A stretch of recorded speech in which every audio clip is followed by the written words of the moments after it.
Dino, I'm going to put you on the spot. I know it's an uncomfortable question, an uncomfortable truth that I need to get from you.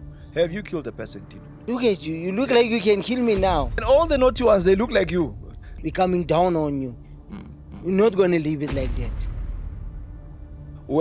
How safe are you in terms of security and the state of affairs as far as they're concerned? I'm going to tell you the truth. I'm not safe walking in Westbury. Me. Yeah. Whether I'm speaking out or not. Because of the choices I've made in the past. They do not forget. Yeah. They still mark me as this was a gang member. So what is the mode of survival then in your hood? Because they shoot me target. I don't play. I stab him. But it's like you're telling a movie, Chief. Me, I'm Nongidela. Yeah, song chela wena. Umuntu mncane so.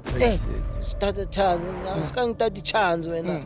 Ubani wena. Nongidela. Yeah, wena zandlala la. They called them Omjibans, the guys that was long in prison always go back to prison. They were the ones that loved to have sex with other men. You understand? They would come with tricks. They had tricks. As I'm sitting here, there's people. They have a price on my head. The most saddest part in my life was the day I was arrested for 8 murders. I appeared on television news. My father saw it. Nobody is too good to be evil, and nobody is too evil to be good.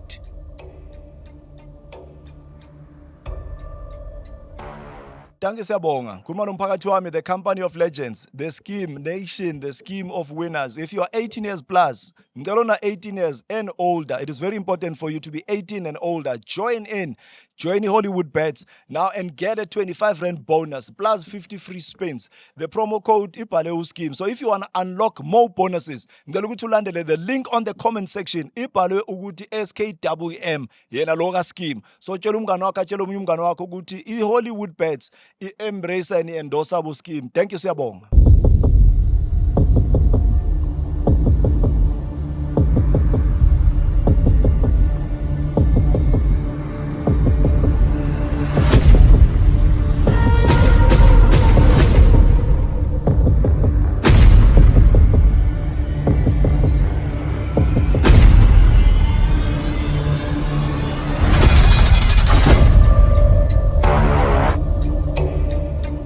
Grace and peace, ladies and gentlemen. Siphinde sabuya sigalelekile bukhoma kwa Against the Wall. Siyabonga man. Thank you for tuning in and thank you for joining. Abangene ngedatha siyabonga.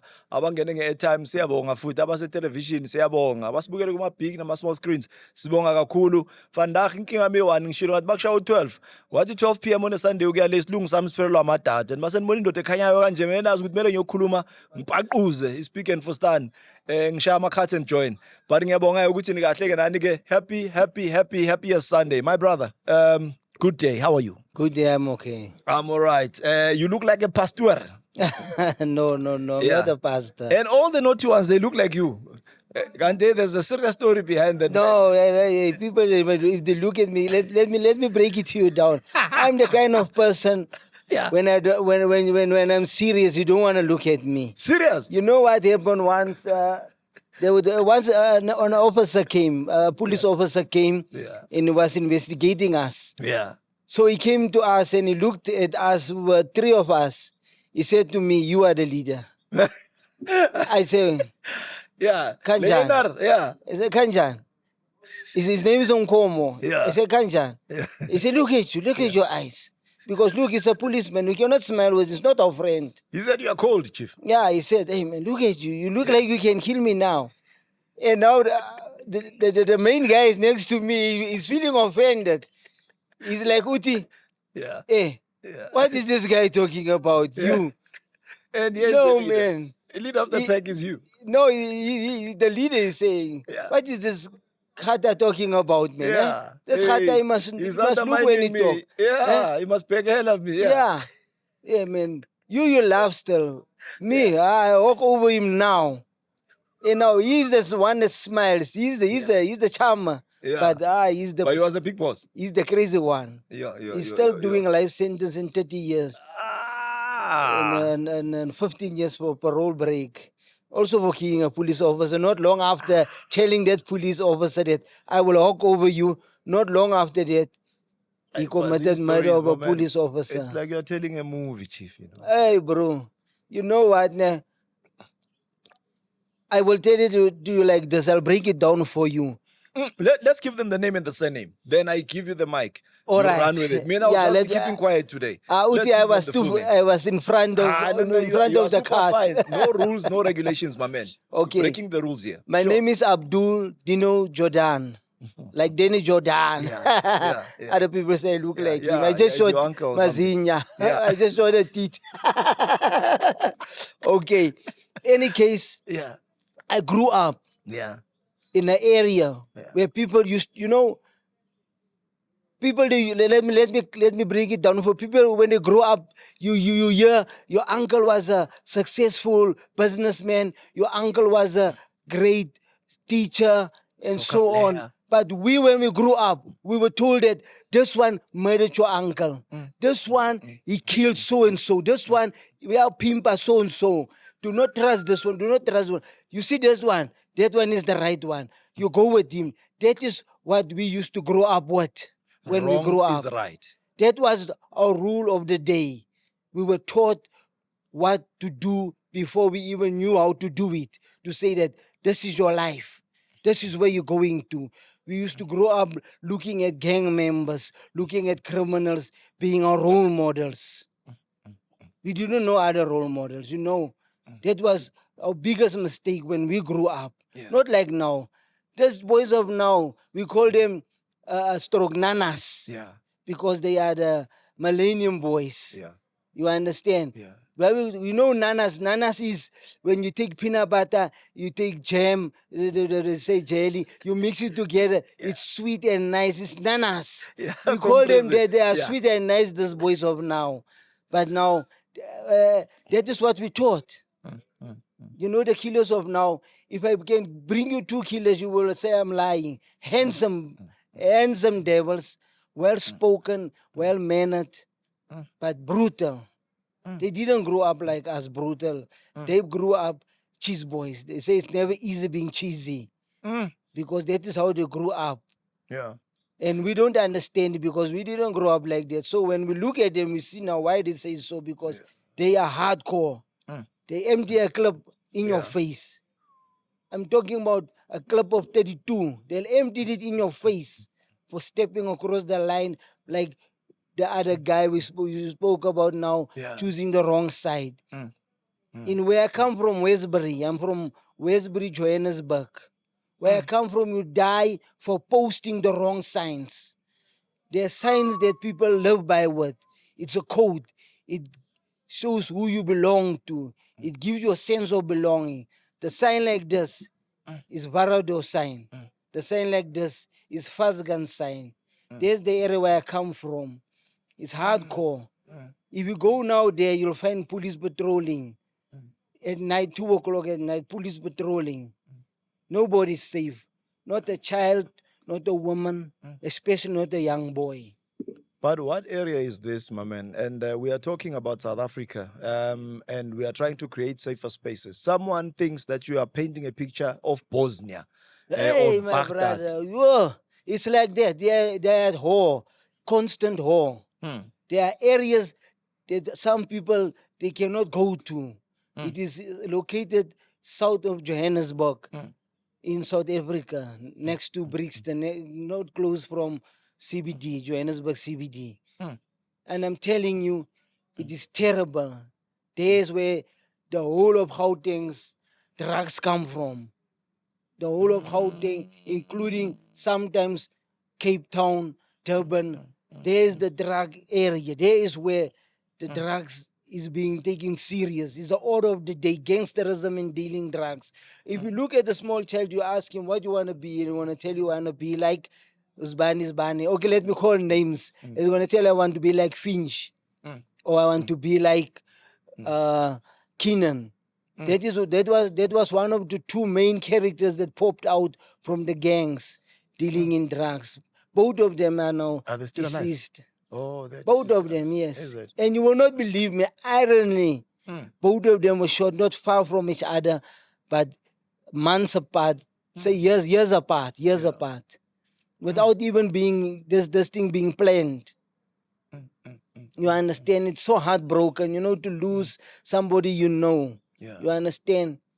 It's very heartbroken, and in the whole scenario of their death, it is still very complicated. How did he die? Who killed them? And so on. It is still unsolved. The police cannot put their mind around it because these guys, they were running the show. Yeah. Yeah.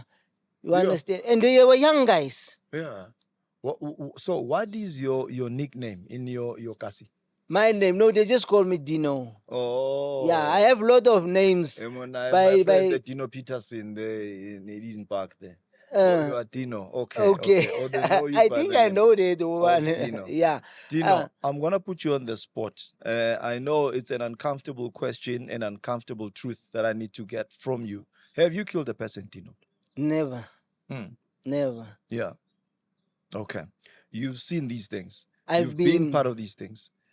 I've been there personally. I've been an instrument of giving instructions for people to go.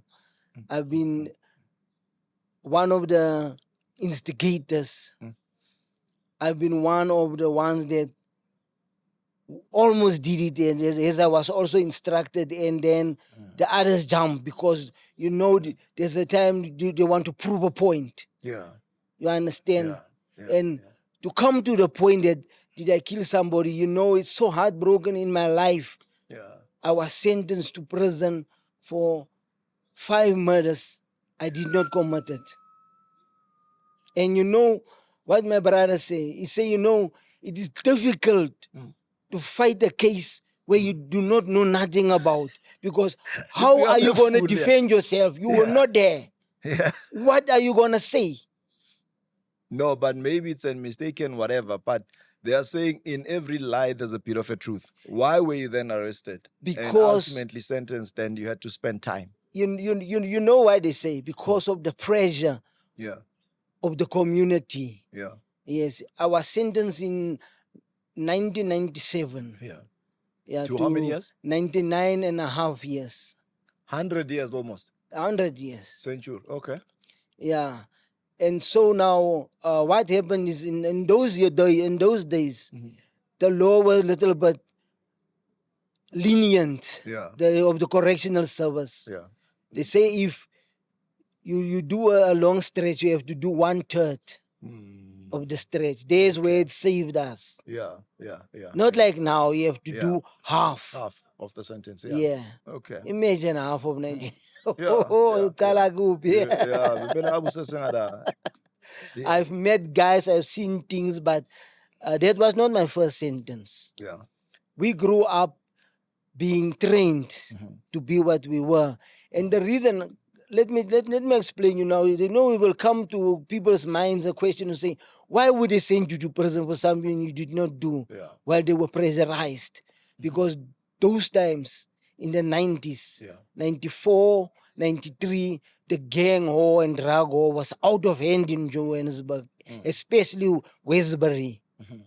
They had to bring in, there was a unit that were called Unit 29. Or is it 59, something like that. They had to bring in, they were just driving this Caspers. Yeah. And they were mostly white guys. That time still white guys were still in control. You understand? And they came in and they didn't take shit, but still we were busy in participating in a gang or shooting each other. Guys dying left and right. You were now with this guy, 2-3 hours is gone. You were talking now with him. Yes, this guy is coming. They're shooting at you. He died. Next to you. In front of you. You understand? People got shot in front of me. Next to me. I've shot a lot of people.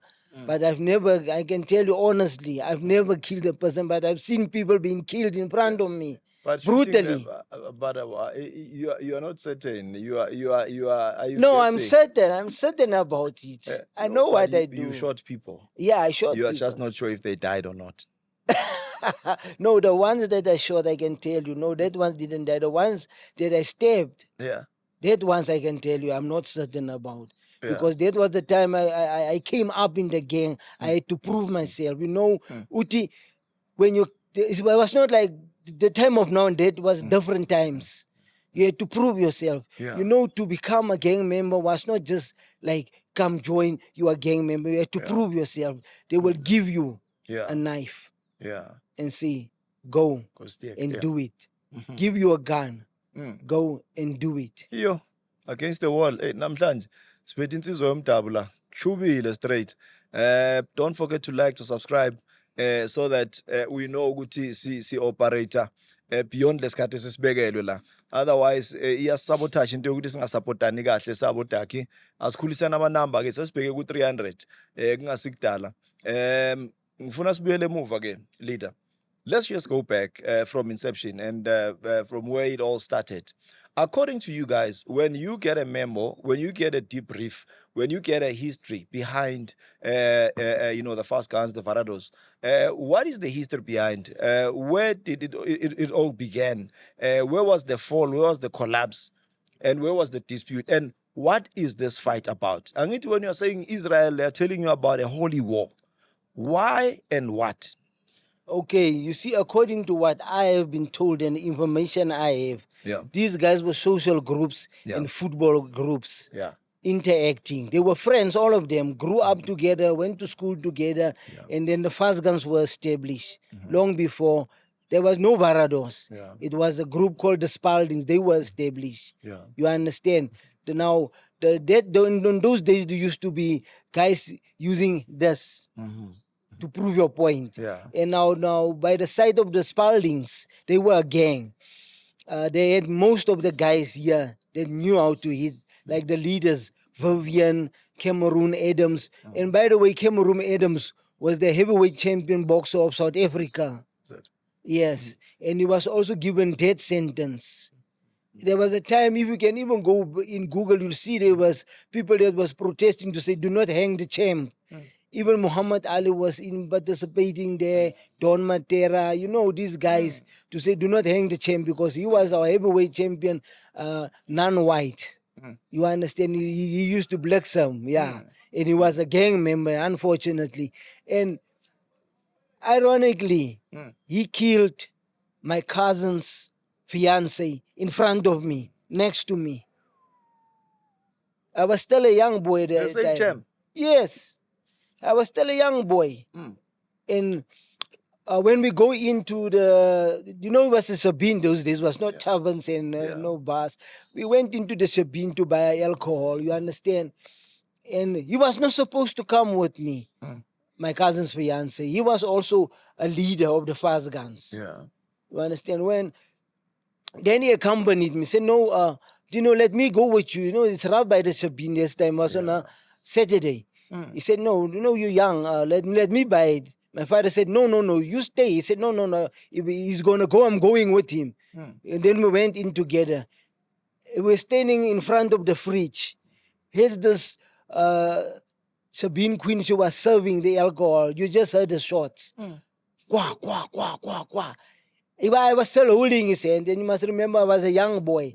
I was still holding his hand because, he was a guy, he liked children, Gamzo. His name was Gamzo. And then while he was holding my hand, he fell.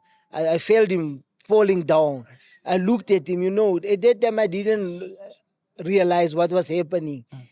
And then Cameroon Evans reloaded. And he started shooting everybody. And this other woman, she dragged me away and she got shot instead of me. And then as time went on, people were like, are you okay? Because the way they explained it, I was standing looking at him. I said, I didn't really, that thing really didn't grab me at the moment. I didn't realize the seriousness of what they really transparent in front of me. On a later stage, then it came back to me. And as I tell you, growing up, there was a lot of people smoking, drugs, drinking alcohol, and so on. So people would come to us, and they would like groom us. While they're busy smoking drugs, they would call you and say, "Come here." They will choose who they're gonna groom. Say, "All right, we're gonna choose. I'm gonna groom Dino." Yeah. They call me, "Come here. You must give me a light. I wanna smoke drugs." I said, "No, man." My father said, "I mustn't do this." I said, "No, I'll give you a 10 rand." 10 rand was a lot of money those days in the early 80s. Yeah. And I said, "Wow, 10 rand. Yeah, oh no, I can give you a light." He showed me how to light him and so on. When he's so high of this man drag that he smoked, then he started talking the numbers. And I was not aware. What's this guy talking? I was like laughing. This guy is drugged up. He's talking a lot of gibberish. Yeah. Meanwhile, he was grooming me in the number. And I never really took note of it. And all my life, people were grooming me in the number, and I never really questioned why.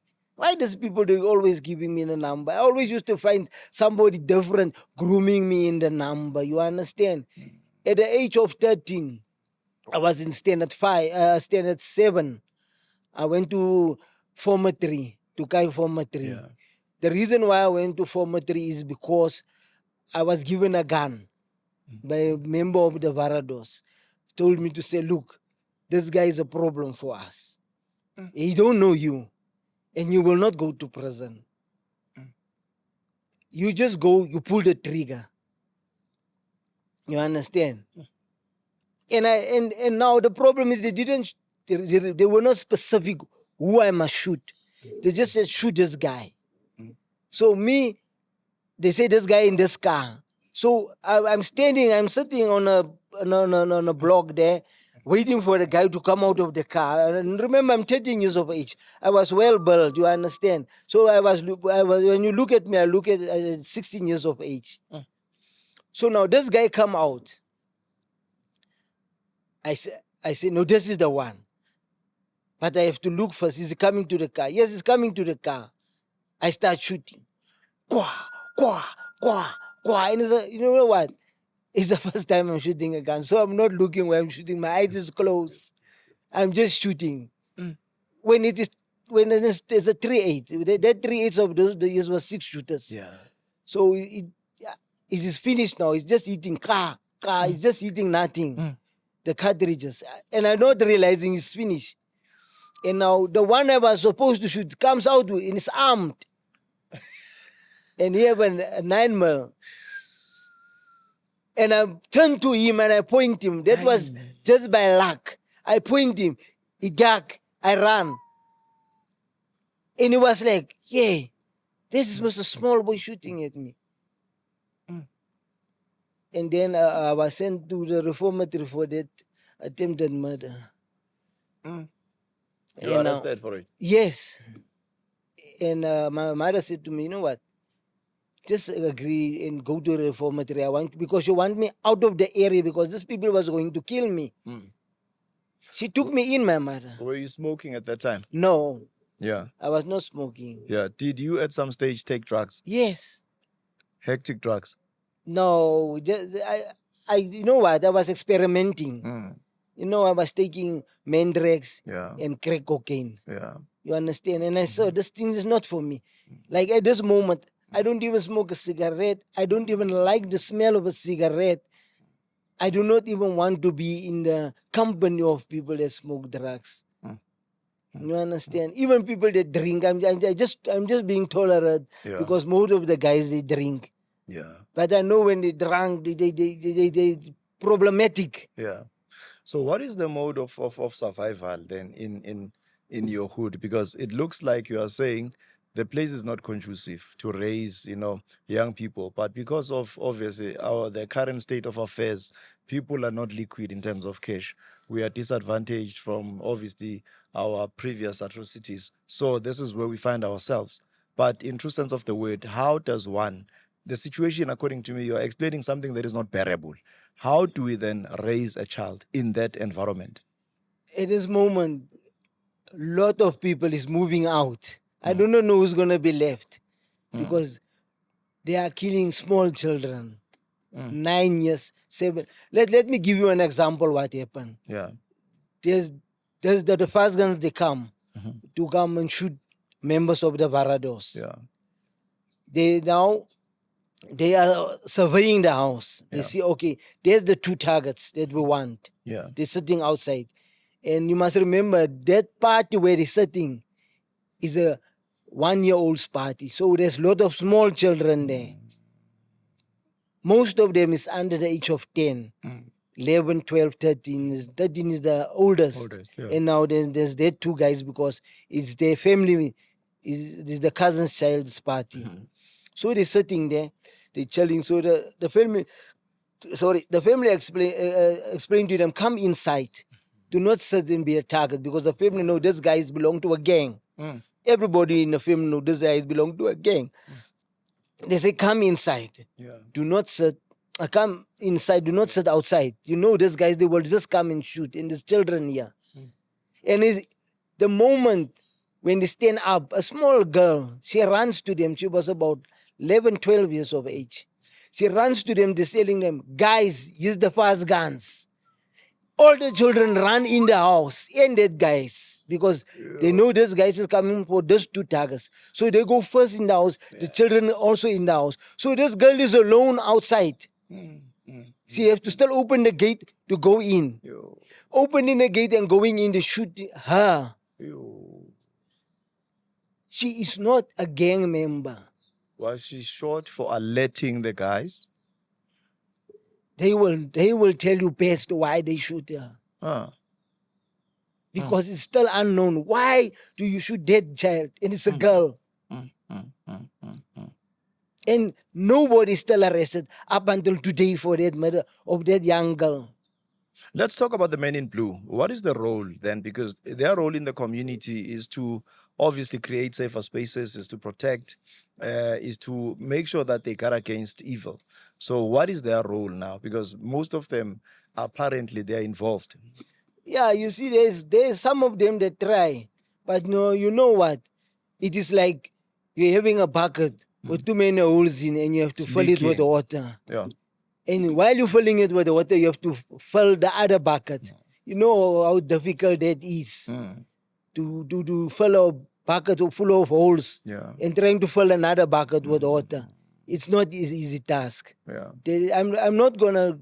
It's not to say I'm scared for the police and what. There is very corrupt cops that I know of. Yeah. That I have reported even to the commission. Say these guys, they are corrupt. These guys, they are taking money. Any steps taken? Nothing. What will they do? They don't take steps because they're going to tell you they want proof. Instead of they supposed to check these guys, Yeah. to investigate these guys. Let somebody monitor them. You understand? Yeah. They don't do that. But you and me, let's talk. It is pretty obvious that whoever comes into my hood, I should know better. What is the street name? In that house, there's a dog or not. So I know my hood. So I assume and speculate. I might be wrong and stand to be corrected. You know, Guti, who is the end user, who is the supplier. You know all of the dynamics. So why the communities are not grouping themselves and organizing themselves in making sure that they create that borderline and push against this enemy?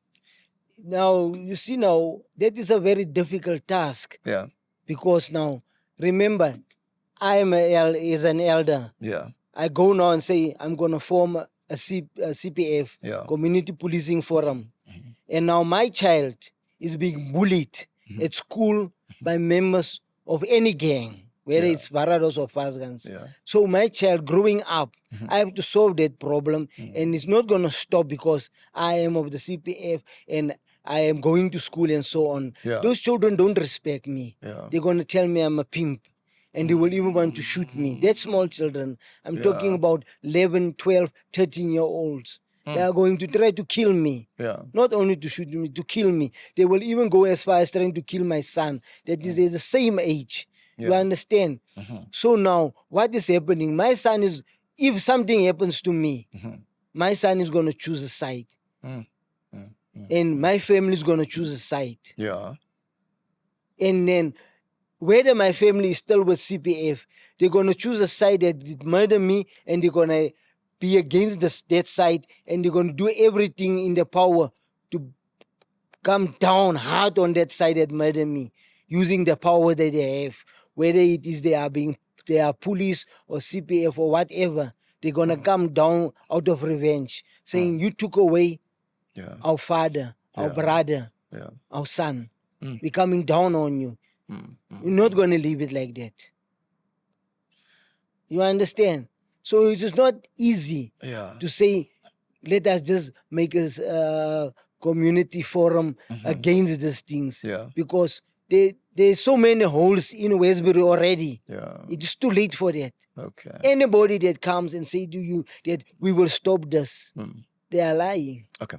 Then what is the danger then, as it were, for people or for someone like yourself who says, no, I speak out, Mina, because there's really nothing wrong. I'm not partaking in any of the activities, neither the left side or the right side. But why are you exposed or not? How safe are you? I'm talking about this myself, but because I am not connected in any way, and this is part of us saying, let's enlighten people. We might be helping someone who's still there. We might say, listen, Chief, if you can't beat them, join them or ship out. You leave and then you go and form another community somewhere, because there you no longer belong there. It's like people are bullied out. But how safe are you in terms of security and the state of affairs as far as they're concerned? I'm going to tell you the truth. I'm not safe walking in Westbury. Me. Whether I'm speaking out or not, because of the choices I've made in the past. They do not forget. They still mark me as this was a gang member. And we will not leave him. They have killed people that were 70 years of age for the past. 60 years of age for the past. And you know, people, when they say, but you, madala, why are you still participating? You are protecting yourself. That is why you are still participating, because the moment you step back, you are vulnerable, because now you are out in the cold, all alone. Now you are easy target for anybody to hit you, because even your friends is going to think this is a traitor. And your enemies is going to think this is our chance. So the Abdul Jabbar, where is the name coming from? The name is I chose myself. I embrace. Are you embracing? Islam. Oh, okay. Yes. I know. My friend is Abdul Jabbar. The reason why I embrace Islam is because I went to prison. The first time I went to prison, I was a young boy. And I didn't know nothing of prison, what happened. And prison was hardcore, not like now. Since 2000, 2002, prison is relaxed. Before that, it was hardcore. There were gangs like Big Fives. They rape you. They look at you. They don't look at your face. They look at you behind and your legs and say, Pakile. Hey, you got the Nchebe, they don't care. Pakile. You nice. You built like a woman. That was hardcore. They rape you. You understand? And now there was they call them Jivans, the guys that was long in prison always go back to prison. They were the ones that loved to have sex with other men. You understand? They would come with tricks. They had tricks. You understand? And they belong to the number gang. And they will not show you they belong to the number gang, because they want to sleep with you. They do not want to make you scared. You understand? And so now I joined the gang. The numbers gang. Not willingly, I was pushed in it. Because you must remember, I come from the reformatory, and before reformatory, I had a coach. He's now a professor in Wits, not Wits, in UJ. He used to train me boxing when I was still a young boy. And so when I went to the reformatory, in a reformatory, it was all about hitting. You understand? Defending yourself. So when I went to prison, I was very good here. And I blossomed them. You come with your hosh. I hit you hard. You'll never forget it. And I was fast. And now The problem is I did not understand the rules of the prison, and I was young, I was still intoxicated of the reformatory school to say that if somebody come and push you, discipline him before he try anything. Yeah. You understand? So then it happened that I hit a 26 member. And you know the rule of 26 member, when you hit somebody, if you hit 26 member and his blood out, Eish. hey, you in trouble. They want their blood back. It's either you gonna face the blood or he must face the blood. Yeah. You understand? So what happened is, because I was a juvenile at the moment, the prison authorities jumped in and they moved me to juvenile. And because they left me, because as I said, I was built big. Yeah. And they said, no, they left me by the big guys. And because I was always paparak, wah, wah, wah. And they said, let us discipline this one. And then I came in trouble with hitting a 26 now.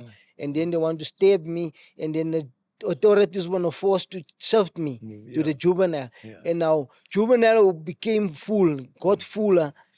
And that was 91. Yeah. My first time in prison. And then they shifted us to another prison. There was 2 prisons, medium A and medium B. Yeah. So from medium B, they shifted us to medium A. Medium A is the school medium. So they shifted us there, the juveniles, because we were now getting more and more and more. Yeah. And what happened is, there by the juveniles, in between is also numbers. Yeah. And again, I got in disagreement with the 26 member. I beat him up again. And now the 26ers, they came to me. But you took the number, Mus. I'm explaining you. Okay. That's And right. so the Okay. 26ers came to me. Yeah. They said, listen here, the second time you hit one of our soldiers. And look, that time I didn't understand this thing of the 26, how it works. Yeah. You understand? And then they said, you owe us double. And now this young ones, they want to stab you. They want the blood of the brother. So we see you as a potential soldier. We see you're not afraid. We need you. Yeah. So you have to choose. We have 6 soldiers that's going to stab you. And we do not want to stab you. You're a soldier. We see you. I say, hey, I'm going to get stabbed. They show me the knives. I say, I'm going to join. They say, good. Yes. And now when I joined, I had to go face the blood. Yeah. They showed me target. I don't play. I stab him. But no, I didn't stab him. That look, in Johannesburg, it's not like Cape Town. Yeah. Cape Town, they give you a knife to go stab. Now in Johannesburg, those years, they would give you a lock. Yeah. About Must 3, hit 4 the head. locks. Yeah. With a belt or a rope. It's Jumba. It's Yeah. Jumban. Yeah. Yeah. You must see the head. Yeah. Now me, I don't want Jumban. I want blood. They say, what you want? I say, I want knife. They say, no, you're not a soldier yet. You are going to become a soldier. Then you can have a knife. Now we're going to give you a razor blade. Hey. That is what they love to You do. want to see the blood. Yeah. I cut this guy here by the face, here by the head. Hey. I say, no, that is how I do it. Yeah. The police come, they assault, they discipline me. Yeah. I've broken the rules. Cutting somebody with a razor, discipline me. Who gave you this? Who instructed you? Because I didn't pimp them and nothing. They made me a soldier. Now, at the moment, I didn't realize that these 2 guys that I beat up, they were not yet soldiers. They were like friends. They were like wannabe 26s. They call them stoneyards. Yeah. They are not. Stoneyard is not a soldier. I was a soldier now. I said, no. Then I didn't know. Then they started to groom me in the number and explain to me, you're a soldier now. You understand? Yeah. You did this, you did this. Soldiers, they don't talk, they don't pimp. And you did let the blood go of our enemy. Yeah. That is why we make you soldiers. Those ones that you beat up, they're not soldiers, they're stoneyards. I say, They say, you're above them. I say, so fast. They say, yeah. Then I joined. And then what happened is, one of the other guys, they hit 126. I cut him also. They said, no, man, we like you. That is why we wanted you. And now me, as I grew up, I used to rob people. You understand? So robbing, I understood robbing. I scouted and everything. So I took the 26 juveniles and we start robbing these people.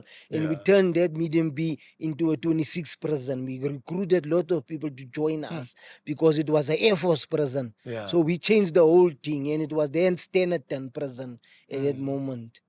Then Pumalanga. Yeah. And now what happened is now the authorities got tired of me to say, no, man, I was doing 4 years.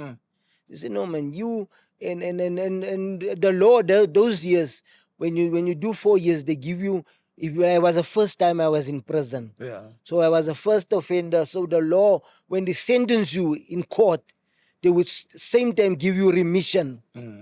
Well, while they sentence you, they tell you, we're going to give you 6 months for every year, which means I'm doing only 2 years. Yeah. The remission took 2 years. I'm doing 2 years. So now what happened is, because of my behavior, they sent me to maximum, Betal, in Stanton. Betal was a maximum at the moment in 91. They sent me there. But before they sent me there, because I did defend and I did took the guys to go rob and so on and recruited more 26s, the 26s promoted me to say, no, you're no more a soldier. Now we're going to make you the one that is in charge of the soldiers. Now let me explain you in Gauteng, the whole of Gauteng and Natal. Yeah. When you were a young boy, when you're juvenile, you cannot be in charge of soldiers. It is against the culture of some guys. Yeah. They don't want us, a juvenile, to be in charge of them soldiers, because you get a guy that is 50 years of age, is still a soldier. Yeah. 40 years. Now, here's this boy, he's not even 17. He's in charge of soldiers. Come on. What is the rank called now? The rank, what is it called? A mountain. Oh, mountain. A nongidela. Yeah. I don't want to say mampempan. Yeah. Yeah. They in Natal, in Pumalanga, they like to say mampempan. Yeah. They like to test you, say, we hear you're a mountain, you're just a mountain, you're not mampempan, you're not nongidela. Because there's a difference. When you're nongidela, that means that you are a guy of blood. Yeah. You are a guy of force. You do not fuck. Hey, I almost. Yeah. No, carry on. You do We're not. home. Yeah. You do not play. Yeah. You're serious. Now, because of my age, they didn't take me serious. Before I went to maximum, they promoted me. You understand? To that rank. Yeah. Not to a mountain. They made me nongidela because of the way You spilled the blood. I tries and the way I rob. Yeah. They say, no, they call it, you have martial law. It means you have force in you. You're not afraid. You do the thing. So, the time they just made me nongidela, they transferred me after that to maximum. So you go with the rank. Now, wherever you go, you are saying, Inchayelo Yaminai. Yeah, when I come there, I say, look, me, I'm nongidela. Then maximum, they're doing a lot of, they say, you can't play here, man. You must, and one thing, what was one thing that count mostly against me, I'm colored, and there is Zulus.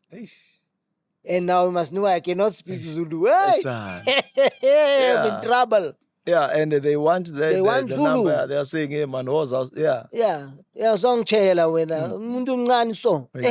Start a chance. Skang tati chance when ubani wena. Nongidela. When I was andlala la. You understand? So now what happened is that guys, when I was transferred with other guys. They asked these guys, you know this one? They say, hey, this one. He did doesn't. They say, hey? This one, he rob us. This one is in front, he rob us. He stab people and what? They say, hey? So the letter came also to say, that time there was no cell phones and no phones. We waited for a letter. The letter, The letter came. Yeah. In codes. It validated you. Yeah. Yeah, to say, They don't send a letter through the post. Yeah. They give a prisoner, he must up it. Yeah.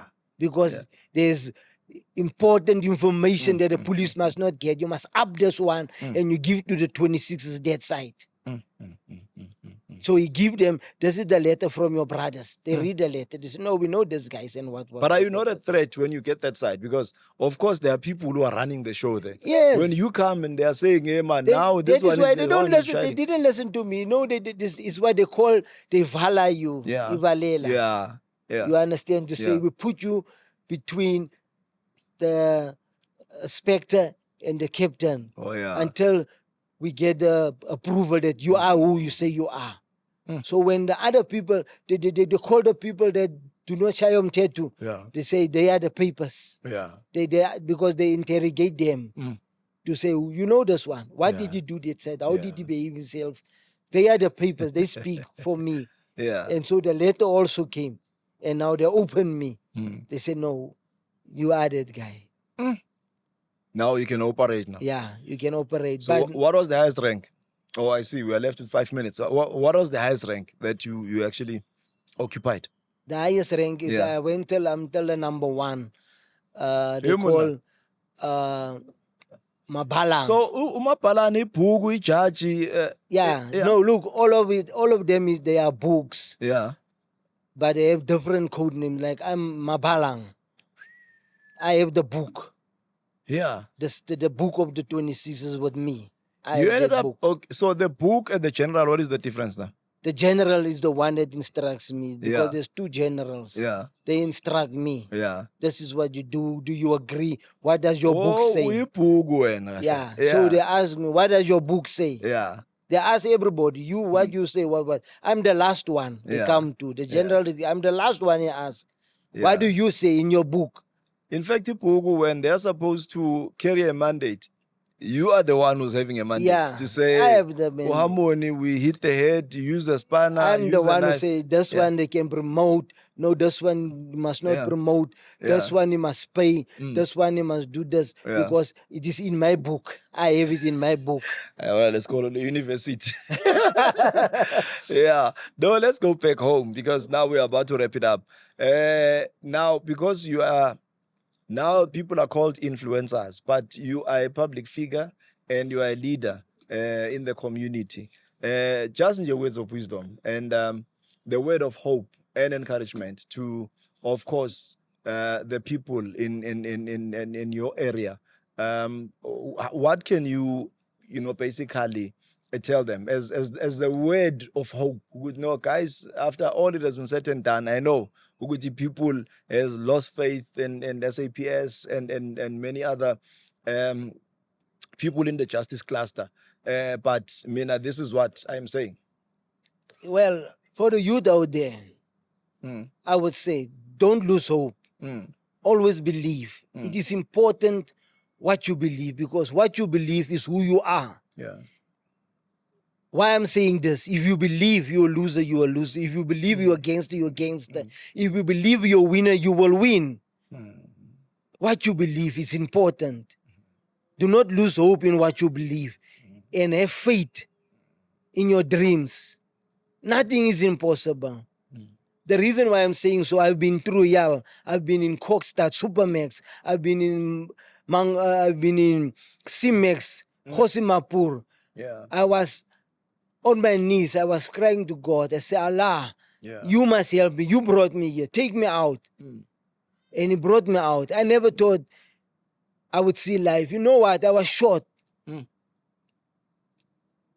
3 times.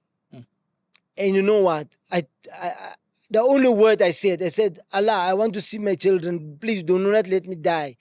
And Allah saved me. And you know what happened? Why I can say Allah saved me?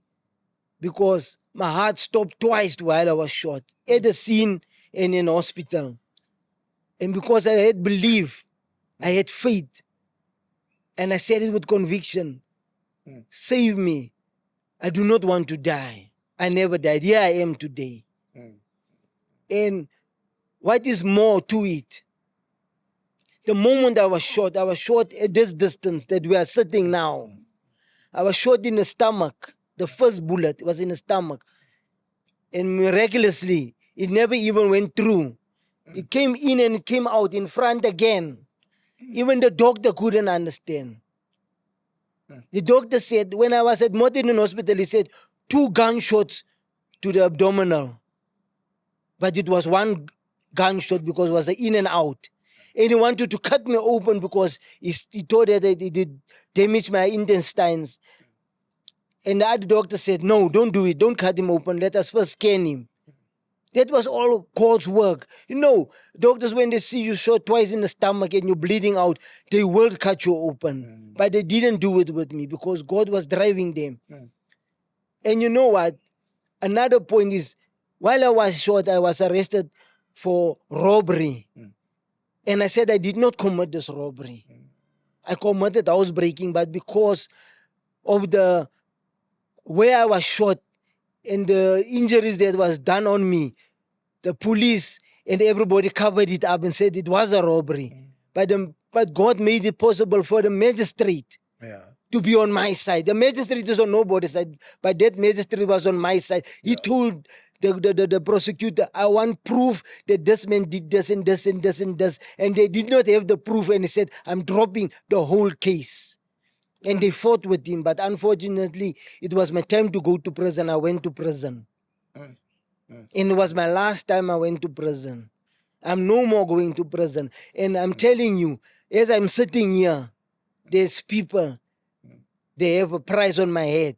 But I believe in God. I believe in Allah. Because God has saved me too many times. I have faith. I will not lose hope. I will not lose faith. So I'm telling the youth of Westbury, Eldos, Reveille, the places I mentioned is because it's where the gang war is going on. It is out of control.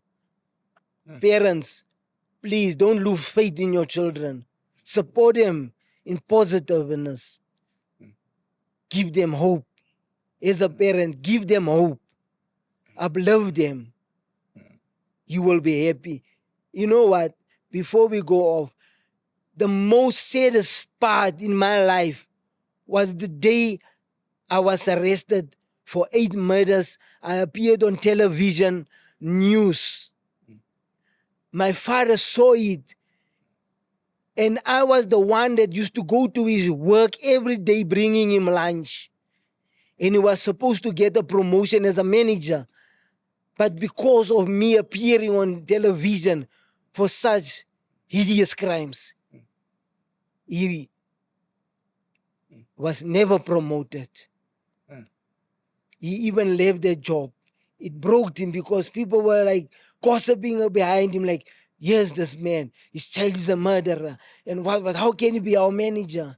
It broke my father. I broke my father. That was the most disappointing moment in my life. My father was angry with me for a long time. He never even wanted to come visit me. And I didn't even care. Do I get a visit or not? I was in the gang, in the Namas gang. I had no hope until I found Islam. I started praying, and then everything just happened like this overnight. And I said, you know what? You are going to the parole hearing. With all the shit I did in prison. You know what the guy said? You wena umpimpi wena. Kanjan, you stabbed so many people. You did so many shit. I still went, you know, you have to have faith. If you want something, set a goal. Set a goal, believe in the goal, and make your goal reality. Make it more realistic. And then believe in it. Pray on it. Because as a human being, you cannot do anything on your own. I'm telling you the truth. There's a lot of criminals out there. But I'm telling you, I've seen it all. There's always something they believe in. They can be hardcore in front of your face. But believe me, if it is not in Christianity or Islam, it's Chembe or it's Sangoma. There's always something they believe in, ancestors or whatever, because they have hope that that is what is going to help me. They do have hope. They do have a direction. So it is important for parents to install that hope and to light up the fire of positivity in the children. Do not give up on your children, never. Whether you committed 1 murder, 2 murders, do not give up. support them.